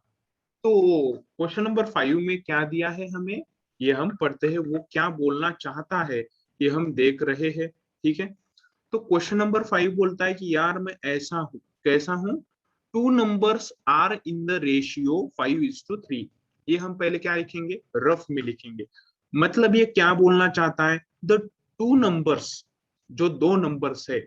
अब यहाँ पर हम क्या करते हैं, हमें तो पता नहीं है वो कौन से दो नंबर्स है, लेकिन ये बोल रहा है कि उनका रेशियो कैसा है, 5:3 है। इसका मतलब क्या होता है, two numbers are in the ratio 5:3 का मतलब एक नंबर हमने ले लिया x एंड दूसरा ले लिया y, और इनका जो रेशियो है, रेशियो मतलब x डिवाइडेड बाय 5, वो क्या है, 5:3, मतलब 5/3 है। जो आपके पास 5:3 दिया है, आप उसको लिख सकते हो 5/3। ठीक है बच्चों, मतलब यही, इसको आप लिख सकते हो x:y इज इक्वल टू 5:3। ठीक है, ये बात आपको समझ में आ गई। अब ये था फर्स्ट पार्ट। सेकेंड पार्ट में हमें बताया है इफ दे डिफर बाय 18। क्या बोला गया है, if they differ by 18 find the numbers. मतलब सेकेंड पार्ट में वो बोलता है डिफर बाय 18 मतलब क्या, उनमें जो डिफरेंस है, डिफरेंस माने डिफरेंस माने क्या होता है, x माइनस वाई, उनमें सब्ट्रैक्शन होता है, वो कितना होता है, 18 है, ऐसा वो क्वेश्चन में बोल रहा है। क्या बोल रहा है, x minus y is equal to 18, ये यहाँ पर बोल रहा है। ठीक है बच्चों, अब हमें एक इक्वेशन मिला ये, और दूसरा इक्वेशन हमें मिल गया x minus y is equal to 18 मिल गया बच्चों। ठीक है बच्चों, अब हमें क्या करना है, वही कंबाइन करना है। कंबाइन करना है मतलब हम आगे देखते हैं क्या करना है। तो हम अभी इसे फेयर में लिखते हैं। ठीक है बच्चों, तो फेयर में हम पहले क्या करते हैं, पहले हम एज्यूम करते हैं, लेट करते हैं। क्या लेट करेंगे, late x and y are the two numbers, are the numbers। ठीक है बच्चों, x and y are the numbers, ये हमने एज्यूम कर लिया। ठीक है, अब आगे क्या बोल रहा है, मतलब first by first condition, by first condition. Okay बच्चों, बाय फर्स्ट कंडीशन हमें क्या दिया है, two numbers are in the ratio 5:3। अब हमें ये दो नंबर्स हमने लेट मान लिए, तो यहाँ पर इनका जो रेशियो है x:y, इनका जो रेशियो है वो क्या क्या है, 5:3 आना चाहिए। इसका मतलब क्या है, x divided by y is equal to 5:3 यहाँ पर आना चाहिए। ठीक है बच्चों, और ये हमें मिल गया फर्स्ट इक्वेशन। ठीक है, ठीक है बच्चों, अब हम यहाँ पर क्या कर सकते हैं, देखो यहाँ पर जो हमें दिया गया है ये एक बार देख लो। हम क्या करते हैं, इसे 1 नहीं लिखते, हम किसी और को 1 लिखते हैं। वो कैसे, अब यहाँ पर जो हमें x डिवाइडेड बाय y दिया है और इज इक्वल टू 5/3 दिया है, तो हम यहाँ पर क्या करेंगे, y जो है उस y को हम ले जाएंगे राइट साइड। तो लेफ्ट साइड में वो कैसा था, डिनोमिनेटर में था। अब जो जब वो राइट साइड जाएगा तो वो न्यूमरेटर में मल्टीप्लाई हो जाएगा। तो यहाँ पर आ जाएगा x is equal to 5y whole divided by 3। ये इक्वेशन 1 हमें यहाँ पर मान लेंगे। यहाँ पर इक्वेशन हमें क्या होगा, क्या मिलेगा, 1 इक्वेशन मिला, जो मिला x is equal to 5y/3। ठीक है बच्चों, अब हम जाएंगे सेकंड कंडीशन पर, बाय सेकंड कंडीशन। ठीक है बच्चों, तो सेकंड कंडीशन में क्या दिया है हमें, सेकंड कंडीशन में बोला गया है if they differ by 18, they differ by 18, ये आपको याद रखना है। डिफर बाय 18 का मतलब होता है उनमें जो सब्ट्रैक्शन है वो सब्ट्रैक्शन है, और वो कितना है, 18 है। ठीक है, they if they differ by 18 मतलब उनमें जो सब्ट्रैक्शन है वो कितना है, 18 है। They differ by 18। ठीक है, ये हमें इक्वेशन 2 मिल गया। अब हम यहाँ पर लिख सकते हैं, क्या लिख सकते हैं, फ्रॉम इक्वेशन 1 and 2 हम यहाँ पर लिख सकते हैं, फ्रॉम इक्वेशन 1 and 2 हमें क्या मिल गया बच्चों। अब यहाँ पर हम क्या करेंगे, x minus y, second equation देख लो। सेकेंड इक्वेशन में हमें क्या दिया है, x minus y is equal to 18 दिया है। तो हम क्या करेंगे, इक्वेशन 1 में जो हमें x की वैल्यू मिल गई थी y के टर्म में, वो हम वहां पे पुट करेंगे।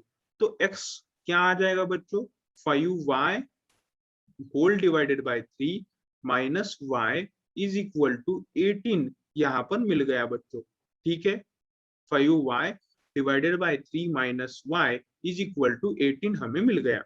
ठीक है, अब आपको पता ही है हम यहाँ पर क्या करते हैं, इनका एलसीएम निकालते हैं। एलसीएम निकालते हैं इसका मतलब हम यहाँ पर क्या करेंगे, 3 को y में और डिनोमिनेटर में मल्टीप्लाई कर देंगे। ठीक है, तो 5y minus 3y whole divided by 3 is equal to 18 हमें यहाँ पर मिल जाएगा। ठीक है बच्चों, तो न्यूमरेटर में जो सब्ट्रैक्शन है वो आ जाएगा 2y, और ये जो 3 है बच्चों, पहले मैं लिख देता हूँ, 2y divided by 3 is equal to 18। अब ये जो 3 है, ये 3 हम कहाँ ले जाएंगे, इस साइड ले जाएंगे, क्योंकि हमें y की वैल्यू निकालनी है। ठीक है बच्चों, तो यहाँ से 2y इज इक्वल टू हमें क्या मिलता है बच्चों, 18 माइनस 3 हमें मिलता है। ठीक है, तो 80 सॉरी सॉरी सॉरी एक मिनट, सॉरी गलती हो गई, गलती हो गई, माफ कर दो भाई। तो यहाँ पर क्या आ जाएगा, 2y is equal to 18 into 3 हमें यहाँ पर मिल जाएगा।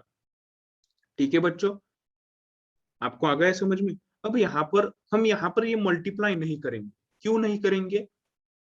क्योंकि वहां पर क्या होता है, कॉम्प्लेक्स हमें मिल जाता है। तो हम पहले क्या करेंगे, पहले इस 2 को राइट साइड में डिवाइड कर देंगे। 2 को राइट साइड में डिवाइड करने के बाद हमें y क्या मिलता है, y is equal to 18 into 3 whole divided by 2 हमें मिलता है। ठीक है दोस्तों, तो यहाँ पर y is equal to 18 into 3 divided by 2 हमें मिलता है। और 2 18 को डिवाइड कर सकता है, इसलिए क्या आ जाएगा, 2 1 जा 2, 2 9 जा 18 हमें पता है यहाँ पर आता है। ठीक है बच्चों, तो हाँ यहाँ से y इज इक्वल टू हमें क्या मिलता है, 9 इंटू 3 हमें यहाँ पर मिलता है। और 9 की y की वैल्यू हम क्या निकाल सकते हैं, 9 3 जा 27। ठीक है बच्चों, तो यहाँ से y की वैल्यू हमें मिल गई। अब यहाँ पर सिर्फ हमें y की वैल्यू मिली है, हमें अब x की वैल्यू भी फाइंड करनी है। तो यहाँ पर देखो इक्वेशन 1 में हमें x की वैल्यू y के टर्म में दी हुई है कि नहीं। तो यहाँ पर हम क्या करेंगे, हमने निकाली है वो, तो हम यहाँ पर क्या करेंगे, y की वैल्यू यहाँ पर पुट कर देंगे। तो अगले पेज पर चलते हैं। तो हमें x की वैल्यू क्या दी थी, 5y होल डिवाइडेड बाय 3 हमें दी हुई है। ठीक है, ये इक्वेशन हमारा 1 था। तो हम क्या करेंगे, y की वैल्यू जो हमें मिली 27, उसे हम इक्वेशन 1 में पुट करेंगे। तो यहाँ पर हम लिख देते हैं इक्वेशन 1 के बारे में, हम यहाँ पर लिख देते हैं put y is equal to 27 in equation 1, हम यहाँ पर लिख देते हैं बच्चों। ठीक है बच्चों, तो यहाँ पर ये आ जाएगा। उसके बाद y इज इक्वल टू 27 हम इसमें पुट कर देंगे। वी गेट, हमें क्या मिलता है, we get x is equal to 5 into y की जगह हम रखेंगे 27 और होल डिवाइडेड बाय 3। अब आपको पता है ये 27 3 से डिवाइड हो सकता है, इसलिए ये कितने बार में डिवाइड हो जाएगा, 9 टाइम्स में। और x इज इक्वल टू हमें यहाँ पर क्या मिलेगा, 5 इंटू 9 मिलेगा। ठीक है बच्चों, और मल्टीप्लीकेशन आपको आता है, x इज इक्वल टू 9 5 जा 45, यहाँ पर हमें x की वैल्यू मिल जाती है। एंड y की वैल्यू हमें मिली थी 27। ठीक है बच्चों, ये बात आपको समझ में आ गई कि नहीं? ठीक है, अब यार आपको तो ये फुल सेंटेंस में लिखना ही है। तो फुल सेंटेंस में क्या आ जाएगा, 45 एंड 27 आर द नंबर्स। ये आपका हो गया क्वेश्चन नंबर 5। क्वेश्चन नंबर 5 ही था। ठीक है, अब आप क्या करो, अगर आपके पास ये दोनों वैल्यूज आ गई है, तो आप क्या करो, इन दोनों वैल्यूज को आपके जो गिवन कंडीशंस है उन कंडीशंस में रख के देखो। अगर आपको वही वैल्यू मिल रही है तो आपने सही किया है। तो फर्स्ट कंडीशन में हमें दिया हुआ था, फर्स्ट कंडीशन हमें क्या थी, x बाय वाई हमें क्या मिलना चाहिए, 5:3 हमें मिलना चाहिए। तो मिलता है क्या, देखो x डिवाइडेड बाय y में हम क्या रखेंगे, x की वैल्यू 45 और डिवाइड में y की वैल्यू 27 आ जाएगी। तो इन दोनों का सेम डिवाइडर कौन सा है, 9 है। तो 9 5 जा 45 आता है और 9 3 जा 27 आता है। तो इसकी वजह से y by x by y हमें यहाँ से मिलता है 5:3, जो right side of this condition same है। ठीक है बच्चों, ये बात आपको समझ में आई बच्चों। और जो दूसरी कंडीशंस हमें दी गई थी, दे डिफर बाय 18।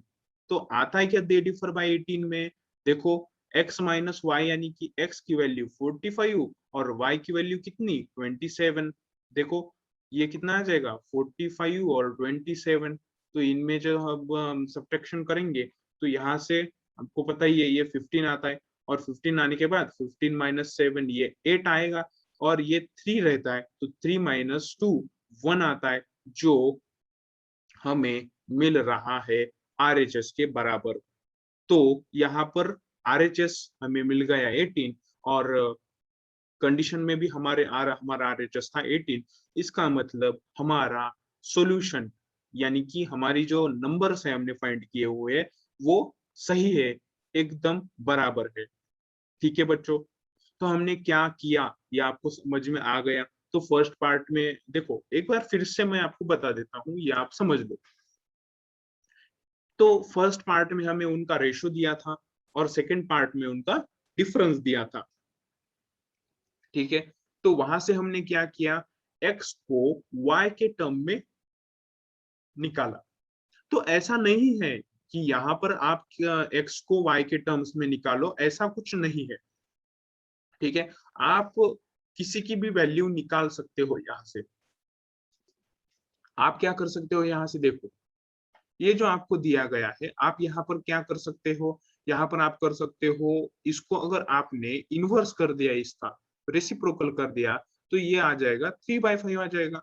और आप यहाँ से क्या करो, x को इधर लेके जाओ, तो y की वैल्यू आपको क्या मिलेगी दोस्तों, 3x/5 मिलेगी, है ना बच्चों।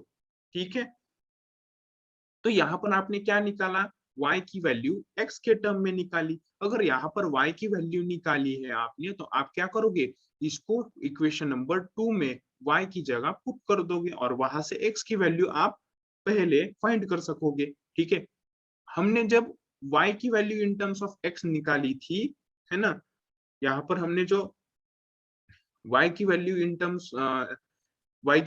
टर्म्स ऑफ x, या फिर यहाँ पर इस इक्वेशन 1 में हमने क्या किया था, x की वैल्यू y के टर्म में निकाली थी, x की वैल्यू y के टर्म में निकाली थी और नीचे इक्वेशन नंबर 2 में पुट कर दी थी। तो वहां से हमने पहले क्या निकाला, y निकाला और फिर x निकाला। तो आप अगर यहाँ पर x की जगह y को x के फॉर्म में अगर लिख दोगे, तो वहां पर पहले आप x निकालोगे, है ना, और वहां पर पहले x निकाल के फिर y निकालोगे, है ना। तो ऐसा कुछ नहीं है कि आप, मैंने दी हुई मेथड से ही आपको सॉल्व करना है, आप अपनी मेथड भी ट्राई कर सकते हो, खुद से दिमाग लगाओ, देखो और किस तरह से ये प्रॉब्लम हो सकता है। हर प्रॉब्लम की तरफ ऐसे ही देखो कि ये प्रॉब्लम और किस तरह हो सकता है। ठीक है बच्चों, तो ये था हमारा क्वेश्चन नंबर 5। अब हम चलते हैं क्वेश्चन नंबर 6 की तरफ, और क्वेश्चन नंबर 6 ये रहा आपके स्क्रीन पर। तो हमारे पास क्वेश्चन नंबर 6 ये रहा।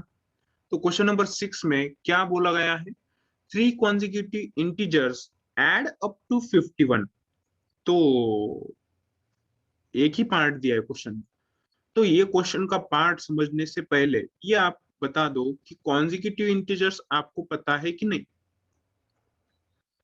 अगर आपको पता है तब भी सुन लो, नहीं पता है तब भी सुन लो। तो कॉन्जिक्यूटिव इंटीजर्स का मतलब क्या होता है, एग्जांपल्स मैं आपको बताता हूँ। 1 2 3 4 ये कैसे नंबर्स है, कॉन्जिक्यूटिव इंटीजर्स है ये, मतलब एक के बाद एक। ठीक है, अब इनमें सब नंबर, सारे नंबर्स में इनका जो डिफरेंस है वो कितना है, 1 दिया है। ठीक है, तो ये भी एक प्रकार की कॉन्जिक्यूटिव इंटीजर्स है। और इसके एग्जांपल अगर आप देखो, -4, -3, -2, -1, 0, 1, 2, 3, तो ये भी कैसे इंटीजर्स है, ये कॉन्जिक्यूटिव इंटीजर्स है। ठीक है, कॉन्जिक्यूटिव इंटीजर्स दिए हैं। ठीक है बच्चों, और क्वेश्चन में यही बोला गया है आपसे, क्या बोला गया है, 3 कॉन्जिक्यूटिव इंटीजर्स। अब आपको कॉन्जिक्यूटिव इंटीजर्स बोलेंगे तो आप ऐसे भी बोल सकते हो, all integers from -infinity to +infinity are consecutive integers. Okay, but we want only 3 consecutive integers. तो हम वो कोई भी 3 हम नहीं ले सकते, उन्होंने कुछ वहां पर कंडीशन भी अप्लाई की है। और वो कंडीशन क्या है, add up to 51। Add up to 51 का मतलब क्या है, अगर आप जब वो 3 कॉन्जिक्यूटिव इंटीजर्स ऐड करोगे तो आपको क्या मिलेगा, उनकी सम आपको मिलेगी 51। ठीक है, आपको कोई भी 3 कॉन्जिक्यूटिव इंटीजर्स निकालने हैं जिनकी सम 51 है। तो आपको तो पहले वो नंबर्स तो आपको पता नहीं है, इंटीजर्स आपको पता नहीं है, तो आप क्या करोगे, पहले उन्हें लेट करोगे, सपोज करोगे और उसी से उसकी वैल्यूज या फिर नंबर्स को निकालोगे। तो ये था हमारा रफ पार्ट। अब हम लिखे देखेंगे इसे फेयर में कैसे किया जाता है। तो ये देख लो, तो हमें क्या दिया गया था, ये देखो 3 कॉन्जिक्यूटिव इंटीजर्स हमें फाइंड करने हैं, लेट। अब देखो, अगर हमने x को लिखा, पहला नंबर हमने लिखा x, तो यार मुझे बताओ, इधर देखो इस साइड, ये जो दिया है 1 2 3, तो इसमें क्या हो रहा है, 1 में 1 ऐड हो रहा है तो हमें मिलता है 2। ठीक है, 1 + 1 करोगे तो 2 मिलता है, 2 + 1 करोगे तो 3 मिलेगा। ठीक है बच्चों, और हमारा मेन कौन सा 1 था, उसमें हमने 1 ऐड किया, हमें मिला 2, और 2 में 1 ऐड करने के बाद हमें मिला 3। तो इंटीजर्स हमें कैसे मिलते हैं, ये जो सारे इंटीजर्स है वो हमें कैसे मिल रहे हैं, पिछले वाले में +1 करके हमें आगे का इंटीजर मिल रहा है। ये आपको समझ में आ रहा है। अगर हमें अगला इंटीजर निकालना है तो हम क्या करते हैं, +1 करते हैं या फिर 1 को ऐड करते हैं। ठीक है, तो यहाँ पर हमारा पहला इंटीजर ये रहा, ये है, तो इसका अगला कौन सा आएगा, x + 1 आ जाएगा, है ना। जो पिछला वाला है उसमें 1 ऐड करके उसका उस पिछले वाले में एक ऐड करके नया इंटीजर हमें मिलता है। तो तीसरा इंटीजर हम कैसे निकालेंगे, उसके पीछे वाला मतलब कौन सा, x + 1 में 1 ऐड करके निकालेंगे। ठीक है, तो x + 1 कितना हुआ, x + 2 हुआ, तो हम इसे डायरेक्ट लिख सकते हैं ना बच्चों। देखो, इसे हम डायरेक्ट लिख सकते हैं, x + 2 are the numbers, are the consecutive integers, consecutive integers. ये बात आपको समझ में आई बच्चों। ठीक है, तो यहाँ पर क्या बोला गया, ये देखो एक बार फिर से, अगर आपके पास 1 है, 2 है और 3 है, तो अगर आप 1 को x ले रहे हो, ठीक है, 1 को x ले रहे हो, अगर आप x + 1 करते हो, x + 1 यानी कि अगर x की जगह 1 रख दोगे और उसमें 1 ऐड कर दोगे, आपको क्या मिलेगा, 2 मिलेगा। x + 2 तीसरा हमारा कॉन्जिक्यूटिव इंटीजर है, और इसमें हमने x की वैल्यू हमने 1 ली है, तो x की वैल्यू 1 अगर इसमें पुट कर देंगे तो 1 + 2 हमें मिल जाएगा 3, जो तीसरा कॉन्जिक्यूटिव इंटीजर है। ये बात आपको समझ में आई, जो हमने लेट एज्यूम किया, जो हमने एज्यूम किया, वो आपको बात समझ में आई कि नहीं आई रही। ठीक है ना, तो हमें यहाँ पर क्या, हमने यहाँ पर कौन से नंबर्स मान लिए, x, x + 1 और x + 2 are the consecutive integers, ये हमने देखा। अब हम क्या देखेंगे, बाय गिवन कंडीशन, जो आपको कंडीशन उन पे जो लगाई है वो कंडीशन कौन सी है, एड अप टू 51। मतलब क्या, जब आप ये तीनों कॉन्जिक्यूटिव नंबर्स अगर आप ऐड करते हो, ठीक है, अगर आप ऐड करते हो तो आपको इनकी सम कितनी मिलेगी, 51 मिलेगी। ये आपको क्वेश्चन में दिया है।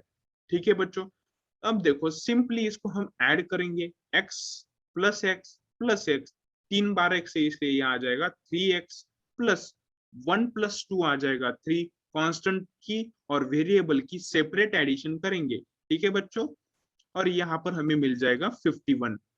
ठीक है, और ये तो आपको पता है यार कि ये क्या है, लीनियर इक्वेशन इन 1 वेरिएबल है, और ये आपको सॉल्व करना आता है, इसलिए ये आ जाएगा 3x = 51 - 3, 3x = अब देखो यहाँ पर 51 है, 51 में से 3 माइनस हो गया, आपको मिल जाएगा 48। उसी तरह से ये 3 कहाँ हो जाएगा, राइट साइड में डिनोमिनेटर में डिवाइड हो जाएगा। ठीक है, तो यहाँ पर आ जाएगा x = 48 डिवाइडेड बाय 3 यहाँ पर मिल जाएगा बच्चों, है ना। और आपको x यहाँ से मिल जाएगा 16। ठीक है बच्चों, ये 3 1 जा 3, 3 1 जा 3, 1 आया 18, 18 बचा यहाँ पर, तो 3 6 जा 18 आपको पता है। ठीक है, तो यहाँ से हमें क्या मिल गया, x मिल गया 16। अब यहीं पर हमारा क्वेश्चन का एंड नहीं है, और भी क्वेश्चन आगे है।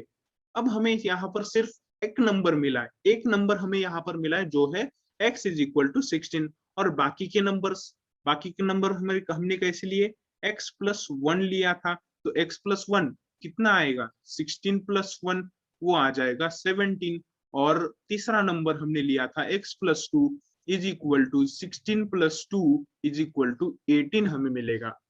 देयरफॉर यहाँ पर हमें कौन कौन से नंबर मिल गए, अब 16 17 18 आर द नंबर्स। ठीक है बच्चों, 16 17 18 आर द नंबर्स, यही वो नंबर्स है जो हमें निकालने थे। अब यहाँ पर देख रहे हो आप, ठीक है, यहाँ पर आप देख रहे हो कि यहाँ पर कैसे दिया है ये 16 17 18, एक के बाद एक आए कि नहीं आए बच्चों, एक के बाद एक आए कि नहीं। हाँ, तो आप यहाँ पर जो कंडीशन दी है उस कंडीशन में इन नंबर को पुट करके देखो, अगर आपको इन सब की एडिशन 51 मिल रही है तो आपका क्वेश्चन जो है वो एकदम सही है। इसलिए हम क्या करते हैं, इन सब को ऐड करके देखते हैं। तो यहाँ पर क्या आ जाएगा बच्चों, 7 प्लस 6 13 आता है, और 13 प्लस 8 21 आ जाएगा, जो 1 यहाँ पर आ जाएगा और 2 यहाँ आ जाएगा। अब आगे 2 प्लस 1 3, 3 प्लस, देखो 2 प्लस 1 3, 3 प्लस 1 4, 4 प्लस 1 5, और हमें यहाँ पर सम मिलती है 51। तो आपको यहाँ पर बेशक समझ आ गया होगा कि किस तरह ये कॉन्जिक्यूटिव इंटीजर्स हमने फाइंड किए हैं। तो बच्चों क्वेश्चन नंबर 7 ये रहा आपकी स्क्रीन पर। तो क्वेश्चन नंबर 7 में क्या दिया है, अभी ये कॉन्जिक्यूटिव मल्टीपल कॉन्जिक्यूटिव का दूसरा टाइप है, ऐसे समझो। तो पहले क्वेश्चन में हमने देखा था कॉन्जिक्यूटिव नंबर्स के बारे में, इंटीजर्स के बारे में, यहाँ पर आप देख सकते हो कि यहाँ पर हमने ऐसे देखा था उसको। तो यहाँ पर क्या है, कॉन्जिक्यूटिव मल्टीपल्स है। मल्टीपल्स का मतलब क्या है, टेबल, दो का पाड़ा जो हम बोलते हैं।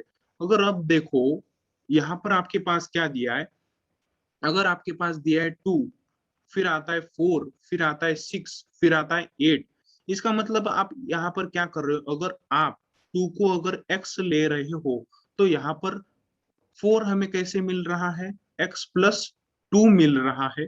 6 कैसे मिलेगा, पिछले वाले में अगर हमने 2 को ऐड कर दिया, पिछला वाला मतलब x प्लस 2 में 2 से 2 ऐड कर दिया तो हमें क्या मिलता है, 6 मिलेगा। फिर पिछले वाले में मतलब इस वाले में अगर 2 ऐड कर देंगे तो और हमें आगे का नंबर मिल जाएगा, 8 मिल जाएगा। समझ में आ रहा है आपको, मतलब कॉन्जिक्यूटिव नंबर्स अगर आप यहाँ पर देखो, कॉन्जिक्यूटिव मल्टीपल्स ऑफ 2 अगर आपको पूछा जाए तो आप लिखोगे x, x प्लस 2, फिर x प्लस 4, फिर x प्लस, कैसे, x प्लस कितना आएगा, 6 आएगा।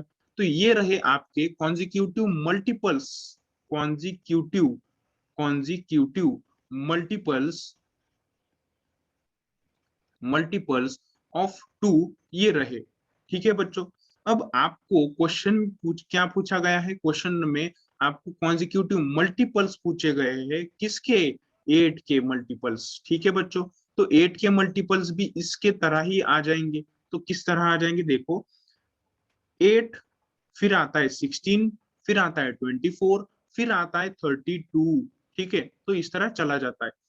तो अगर आपने यहाँ पर 8 को x ले लिया तो आप आगे क्या कर रहे हो, पिछले वाले में 8 को 8 ऐड कर रहे हो पिछले वाले में, तो x प्लस 8 में आपको 16 मिलेगा। फिर पिछले वाले में अगर 24 चाहिए तो 24 के पिछले वाले में हम क्या करते हैं, 8 को ऐड करते हैं, तो x प्लस 8 यहाँ पर आ जाएगा। फिर 32 वाला आ जाएगा, x प्लस 8 आ जाएगा, और उसी तरह चलता जाएगा। ठीक है, तो इस तरह से 8 के जो कॉन्जिक्यूटिव मल्टीपल्स है वो किस तरह आ जाएंगे, ये देख लो। तो x आ जाएगा, फिर आ जाएगा x प्लस 8 आ जाएगा, फिर x प्लस 16 आ जाएगा, और फिर x प्लस 24 आ जाएगा, और ये ऐसा ही चलता जाएगा। तो ये रहे हमारे कुछ multiples of consecutive multiples of 8।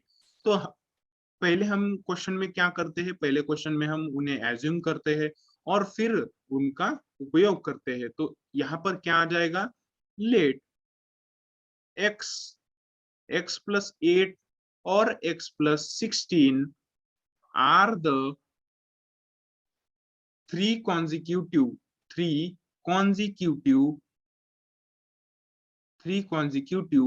Multiples है, ये नंबर्स नहीं मल्टीपल्स है, मल्टीपल्स ऑफ 8। ठीक है बच्चों, ये बात आपको समझ में आ गई। x प्लस 8 और x plus 16 are the three consecutive multiples of 8, यहाँ पर हमारे पास आ गया। अब क्वेश्चन में बोला गया है कि इन थ्री कॉन्जिक्यूटिव मल्टीपल्स की अगर हम एडिशन करते हैं तो हमें मिलता है 888। तो हम इनकी एडिशन करते हैं, x plus 8 plus x plus 16 हमें दिया है। ठीक है बच्चों, और इनकी जो एडिशन है वो हमारे पास मिलती है 888, 888 हमें यहाँ पर मिल रहा है। अब यहाँ पर हम सिंपली इनकी एडिशन कर देंगे, तो एडिशन कितनी आ जाएगी बच्चों, x प्लस x आ जाएगा हमारे पास 3x आ जाएगा, प्लस कांस्टेंट की एडिशन कितनी आ जाएगी 24 आ जाएगी, इज इक्वल टू 888 हमें यहाँ पर मिलता है। ठीक है बच्चों, अब आपको तो पता ही है, अगर हमें x निकालना है तो सारे कांस्टेंट राइट साइड लेके जाने पड़ेंगे। ठीक है, ले जाने पड़ेंगे। तो यहाँ पर 24 कहाँ जाएगा, राइट साइड जाएगा और सब्ट्रैक्ट हो जाएगा, इसलिए ये आ जाएगा 888 माइनस 24 आ जाएगा। ये बहुत सिंपल है। ठीक है, 3x इज इक्वल टू हमारे पास कितना आ जाएगा, 8 माइनस 4 4 आ जाएगा, 8 माइनस 2 6 आ जाएगा, और फिर ये 8 आएगा। अब यहाँ पर हमें x निकालना है, इसलिए यहाँ पर 3 का कोई काम नहीं, तो 3 कहाँ जाएगा, राइट साइड में डिवाइड हो जाएगा। तो ये डिवाइड हो सकता है क्या, देखते हैं। 3 1 जा 3, 3 2 जा 6, 2 लेफ्ट हो गया, 2 लेफ्ट बचा। ठीक है, तो कितना 26 आया। तो यहाँ पर आता है 2 8 जा 24, 2 8 जा 24, यहाँ पर 2 बचा, फिर 3 8 जा 24 यहाँ पर आ जाएगा। ठीक है बच्चों, और तो यहाँ पर हमारे पास x की वैल्यू आ जाएगी 288, यहाँ पर x की वैल्यू आ गई। लेकिन यही पर क्वेश्चन का दी एंड नहीं है, और भी है। कैसे, हमारे पास सिर्फ x आया, हमारे पास और दो कॉन्जिक्यूटिव मल्टीपल्स 8 के आने हैं। ठीक है, तो एक आ गया हमारे पास 288 आ गया।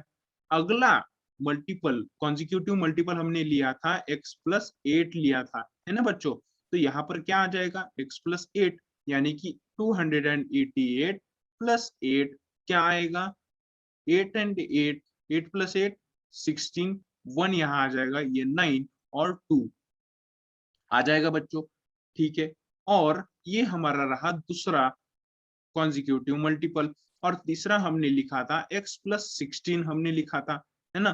तो x हमारा आया 288 प्लस 16, है ना। तो ये कितना आ जाएगा, 8 प्लस 6 14, 1 ये आ जाएगा 9, 9 प्लस 1 0 10, 1 और ये आ जाएगा 3। तो ये तीन कॉन्जिक्यूटिव मल्टीपल्स ऑफ 8 हमारे पास आ गए। ठीक है बच्चों, देयरफॉर हम यहाँ पर लिख देंगे 288, 296 and 304 are the three consecutive multiples, three consecutive multiples किसके, 8 के, मल्टीपल्स ऑफ 8। ये आ गए बच्चों। ठीक है, अब हमें जो कंडीशन दी है कि इन तीनों की सम हमारे पास 888 आती है या नहीं, ये आपको चेक करना पड़ेगा। ठीक है बच्चों, तो हम यहाँ पर ये ऐड करते हैं 288, 296, 304 हम यहाँ पर ऐड करते हैं। ठीक है, तो यहाँ पर आ जाएगा 6 + 4 कितना आ जाएगा 10, और 10 + 8 हमारे पास आ जाएगा 18 आ जाएगा। ठीक है बच्चों, फिर यहाँ पर 1 आया, फिर 1 ऐड हो जाएगा 9 के साथ, 9 + 1 आ जाएगा 10, और 10 + 0 10, और 10 + 18 8 आ जाएगा 18। तो यहाँ पर आया 1, और फिर आ जाएगा 2 + 2 4, 4 + 1 5, और 5 + 3 कितना आ जाएगा 8 हमारे पास आ जाएगा। जो हमारा आंसर कैसा है, सही है ना बच्चों। तो हमने जो तीनों कॉन्जिक्यूटिव मल्टीपल्स निकाले वो हमारे सही थे। ओके बच्चों, तो इस तरह से था क्वेश्चन नंबर 7। ये आपको पूरी तरह से समझ में आ गया होगा। ठीक है बच्चों, तो अब हम चलते हैं क्वेश्चन नंबर 8 की तरफ, जो वो भी कॉन्जिक्यूटिव के बेसिस पर है। तो ये देखते हैं क्वेश्चन नंबर 8, ये रहा आपके स्क्रीन पर। तो बच्चों, हमारे पास अगला क्वेश्चन, क्वेश्चन नंबर 8 ये रहा। तो क्वेश्चन नंबर 8 में क्या बोला गया है, फिर से वही कॉन्जिक्यूटिव इंटीजर्स के बारे में बोला गया है जो हमने क्वेश्चन नंबर 6 में देखा था। ठीक है बच्चों, तो हम यहाँ पर क्या करेंगे, डायरेक्ट लिख देंगे इसको। लेट 3 कॉन्जिक्यूटिव इंटीजर्स हमें पता करने हैं। तो हमें पता है हमने कॉन्जिक्यूटिव इंटीजर्स को कैसे लिखा था, x, फिर लिखा था x + 1, फिर लिखा था x + 2, है ना। So this are the are consecutive integers. ये हमने लेट किया या फिर अज्यूम किया, कॉन्जिक्यूटिव इंटीजर्स है ये हमने अज्यूम किया। ठीक है बच्चों, x, x + 1, x + 2 are consecutive integers, ये हमें दिया, ये हमने अज्यूम किया। ठीक है बच्चों, अब अगली कंडीशन उसने क्या बताई है, when such that ये 3 consecutive integers ऐसे है जब उन्हें they are taken in increasing order। हम जब इन नंबर्स को इंक्रीजिंग ऑर्डर में लिखते हैं, अब इनका इंक्रीजिंग ऑर्डर कैसा है, जैसे हमने लिया है वैसा ही है, x, फिर आएगा x + 1, फिर आएगा x + 2।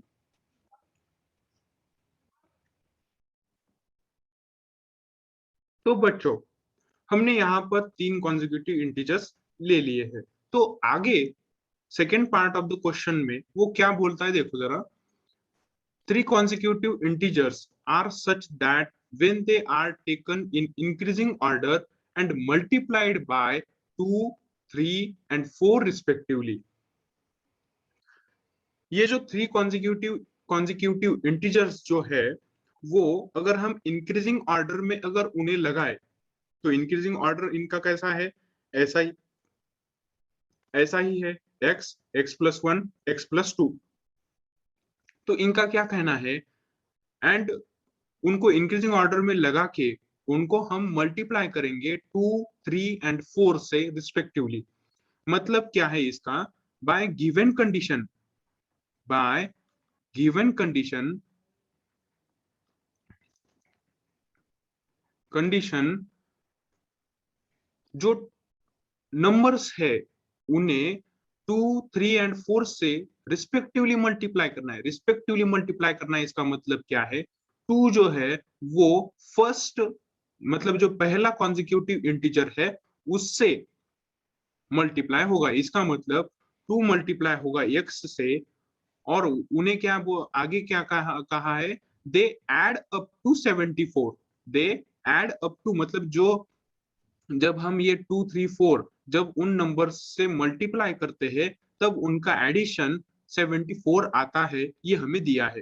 तो हम 2 को क्या करेंगे, x से मल्टीप्लाई करेंगे, फिर ऐड करेंगे, और 3 को क्या किससे मल्टीप्लाई करेंगे, x + 1 को मल्टीप्लाई करेंगे, फिर ऐड करेंगे, और 4 किससे मल्टीप्लाई हो जाएगा, x प्लस 2 से मल्टीप्लाई हो जाएगा और इनकी सम 74 आएगी, ऐसा दिया गया है।